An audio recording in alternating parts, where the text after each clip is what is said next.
అంకమరావు గారు, యాక్చువల్గా ఇప్పుడు ఉన్న పార్టీల్లో మొన్ననే 1 కోటి సభ్యత్వాలని తెలుగుదేశం పార్టీ క్రమశిక్షణ కలిగిన పార్టీగా ఉంది.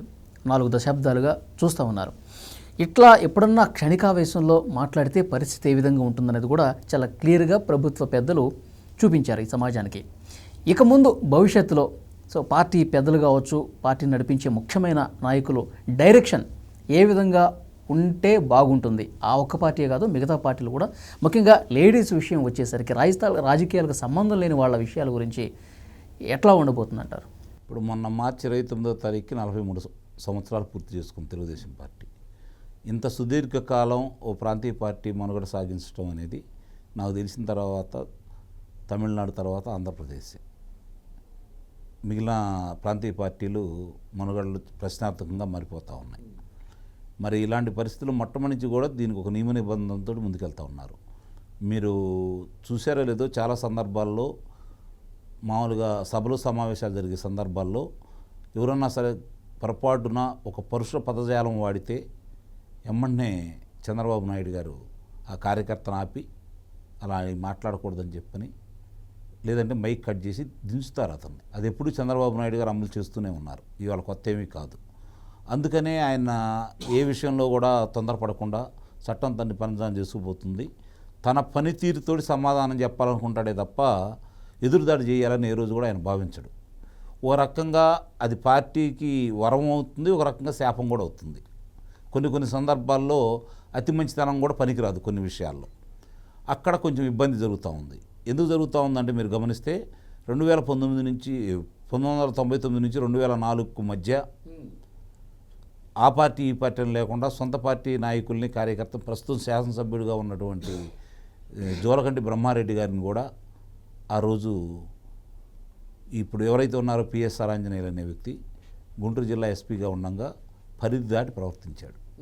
దానివల్ల పార్టీ కూడా నష్టపోయింది. ఆ క్రమంలో అంటే నీకు ఆయన ఆలోచించింది ఏంటంటే, ఈరోజు చూసుకుంటా ఉంటే రాయలసీమ ఒకప్పుడు రక్తపు టేర్లు పారేసింది రాయలసీమ. దాన్ని ఈరోజు ప్రశాంతంగా హార్టికల్చరల్ హబ్గా, లేకపోతే పళ్ళ తోటలని విపరీతంగా పెంచుకునేటట్టుగా చేసుకుంటూ ఈరోజు వాళ్ళకి కియా పరిశ్రమ వల్ల ఏ విధంగా జరుగుతూ ఉంది. ఇప్పుడు అన్నమయ్య జిల్లా విధంగా చూసుకుంటా ఉంటే పర్ క్యాపిటల్ ఇన్కంలో ఆంధ్ర రాష్ట్రంలో ప్రథమ స్థానంలో ఉంది. మనం ఊహించామా ఇది? లేదు కదా. మరి ఇలాంటి సంస్కరణలు తీసుకొచ్చేసి నిజంగానే ఇప్పుడు పరిటాల కుటుంబం, జేసీ ప్రభాకర్ రెడ్డి గారి కుటుంబం ఇద్దరు కలిసి ఒకసారి కూర్చుంటారని కానీ, ఒక పార్టీలో ఉంటారని కానీ ఎప్పుడైనా మనం భావించామా? మరి ఆదినారాయణ రెడ్డి, రామసుబ్బారెడ్డి ఇద్దరిని కలుపుకుంటా ముందుకెళ్ళాడు కదా. దేవినేని వాళ్ళని, మరి వంగవీటి వాళ్ళని కలుపుకుంటా ముందుకెళ్ళిపోయాడు కదా. అంటే ఇక్కడ మొత్తం చూసుకుంటా ఉంటే మీకు చంద్రబాబు నాయుడు గారి ప్రస్థానం, రాజకీయ ప్రస్థానం చూసుకుంటా ఉంటే ఎవరు ఇలాంటి వాళ్ళకి ప్రోత్సాహం ఇవ్వకుండా, వీలైనంత వరకు గొడవలు లేకుండా మనం రాజకీయం చేద్దాం, మాటలతోటి చేద్దాం, సిద్ధాంతపరంగా చేద్దాం, వాళ్ళ తప్పులను ఎత్తి చూపుదాం, అంతే తప్ప మనం అరాచకంగాను లేకపోతే ముఠాతత్వాలతోటి ఒకరినొకరు నరుక్కుంటూ, బాంబులు వేసుకుంటూ, గొడవలు చేసుకుంటూ ఈ విధంగా కాదు మన రాజకీయం చెప్పి దాన్ని ప్రక్షాళన చేయాలని మొట్టమొదటి ఆయన ప్రయత్నిస్తూనే ఉన్నాడు. ఇప్పుడు కూడా అదే వరవడిని కొనసాగిస్తూనే ఉన్నాడు. గమనించాల్సి అంటే ఇప్పుడు 151 మందిలో ఎంతమంది ఉన్నారు దానికి సంబంధించిన వాళ్ళు?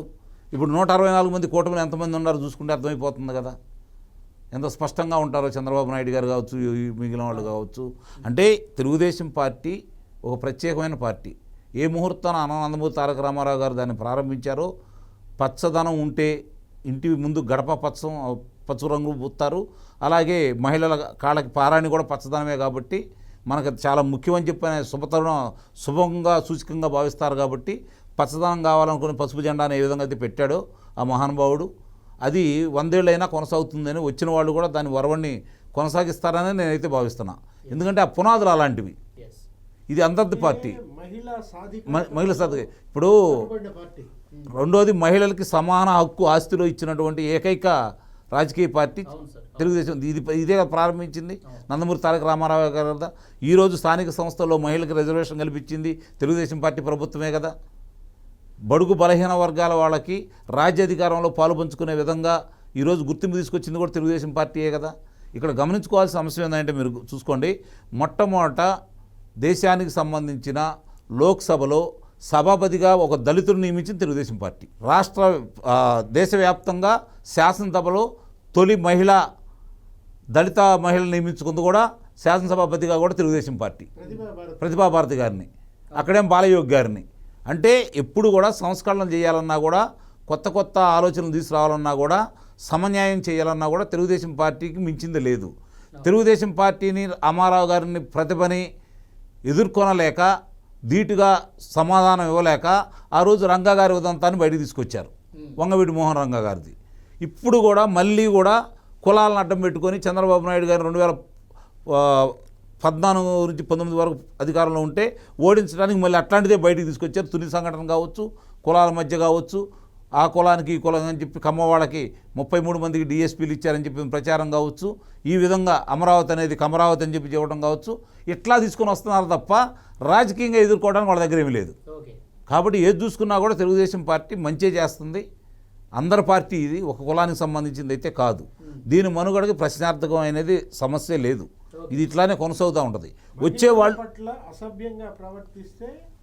సహించే ఆలోచన అయితే లేదు. ఇది ఇలానే కొనసాగుతుంది. వచ్చేవాళ్ళు కూడా దీన్ని ముందుకు ఇట్లానే తీసుకెళ్తారని అయితే నేను భావిస్తున్నాను. ఈ పార్టీని చూసి చాలామంది, ఇప్పుడు నాకు తెలిసి సమకాలీక రాజకీయ నాయకులే కావచ్చు, లేకపోతే పెద్ద పదవుల్లో ఉన్నవాళ్ళు కూడా కావచ్చు, చంద్రబాబు నాయుడు గారితో పోల్చుకునే వ్యక్తులు నాకు తెలిసినంతవరకు భారతదేశంలో ఇంకో నాయకుడు అయితే లేడు.